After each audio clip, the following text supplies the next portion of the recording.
بص انا طلبت منك بيف وانت اتهربت مني بسبب المايك وجيت غفلتني ونزلت دس عليا، يبقى تستحمل اللي هيتقالك. تمام؟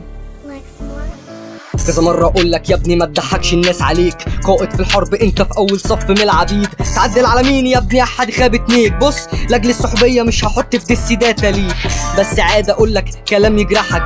قادر تقول لي مين في الشات كان بيمرجحك؟ ها بس عادي نقدموك فدية كالقربان. ما انا مش هاجي في دس واقول للناس حافظ للقرآن، بس فاهم كوري يقول لك رابي للمعيشة، خانقك زي واحد اول مرة يجرب شيشة. فاهم يا ابني صوتك لينا ده ابتلاء، مش هقول لك خاتم للقرآن ما بحبش الرياء.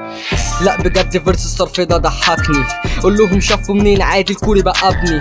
لا بجد قول لي هما فين فانزو، بيقول لك انا مش مايك تايسون انا على المايك دايسو. لا بجد ضحكتني يا ابن الفيك، ما انت كوري مش مميز خالص نيك.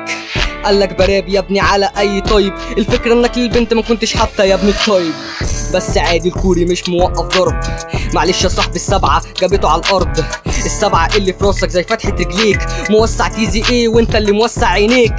براب من غير مايك عادي زيك يهتم، ما تتحججش انت زي كتابتك بهتة. ما بقلدش حد انا مش شادو فايت يا اسطى، انت عادي شادو كبير عشان بسكوت متكسر.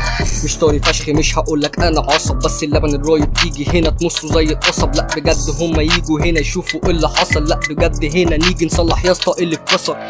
هعيطك غصب عنك زي البصل، في البيف انت البقرة هقطعك حتت بفل. هكمل الفرساية وانت يا اسطى لناري حطب، ما تتحججش بمايك تاني عشان بجد هكسرك.